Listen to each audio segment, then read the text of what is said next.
internasional. Dulunya begitu. Jadi Indonesia nggak nyatu.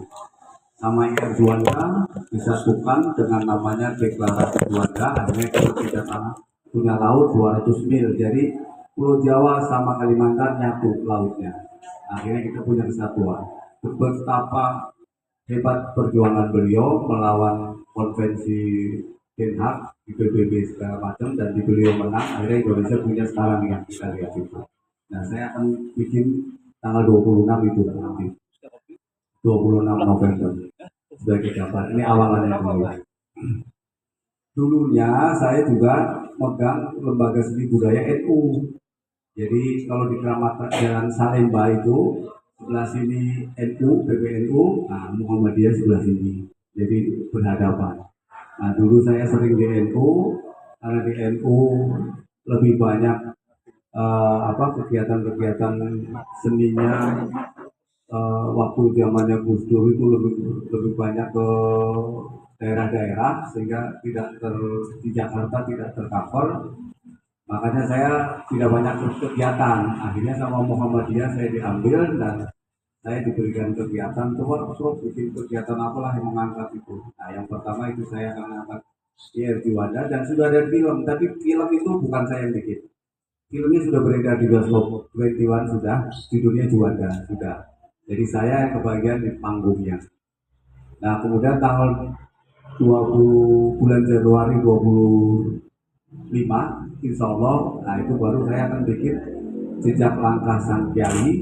Jadi koreksi untuk film Muhammadiyah yang judulnya Sang Pencerah.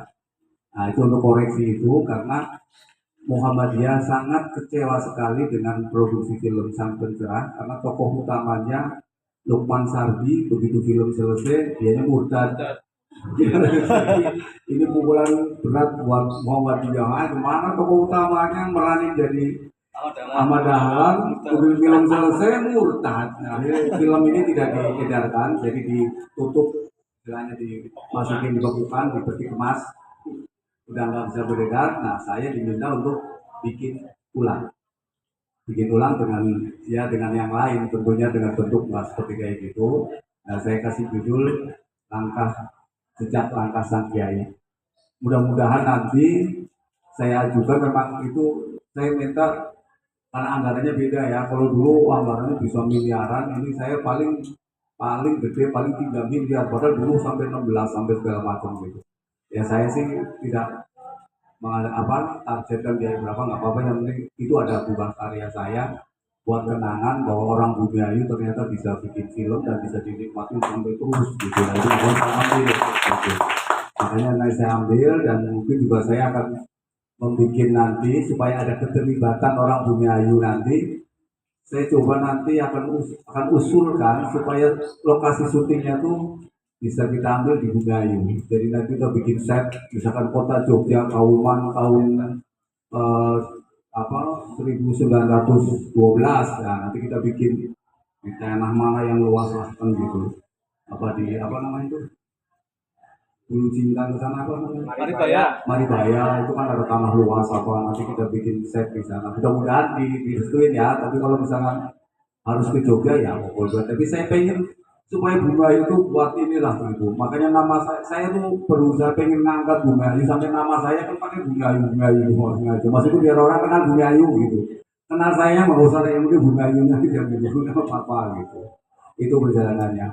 Nah, saya mencoba kemarin telepon Mas Rahman sama Mas Adik. Ini saya pas ada di Budayu karena saya mau ceramah di Peradaban sama di Bamada Slawi. Saya ada waktu, bisa nggak kumpulin orang-orang yang mau saja, sebelum dia mau saja ngumpul, saya pengen sedikit berbagi tentang psikologi budaya.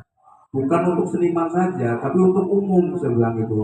Karena budaya itu kan perilaku, budidaya. Orang supaya ada peningkatan gitu, supaya meningkat. Yang dulu orang waktu pertama kali zaman purba kala sebelum ada budidaya, mereka kan food gathering, mengumpulkan makanan, gitu, makanan. Akhirnya timbul pemikiran supaya bagaimana caranya supaya bisa bikin tanaman, kebunan. Nah itu ada peningkatan budaya. Nah, kenapa saya mengambil tentang psikologi budaya dan kaitannya kecerdasan emosi untuk mencapai prestasi? Iya, karena saya amati banyak orang yang salah dalam berperilaku yang akhirnya mendatangkan rezeki, malah akhirnya menutup rezeki karena perilakunya. Ternyata karena perilakunya.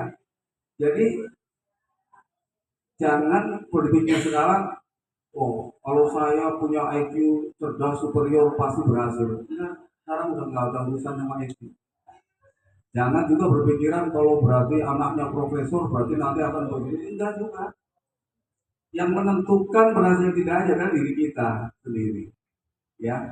Dan bisakah ini jadikan suatu pegangan akhirnya menjadi prestasi yang itu bisa? Karena saya sudah banyak mengalami dan saya otentik ini ada. Kita berpikir logika saja nih di sebelum kita berjalan jauh.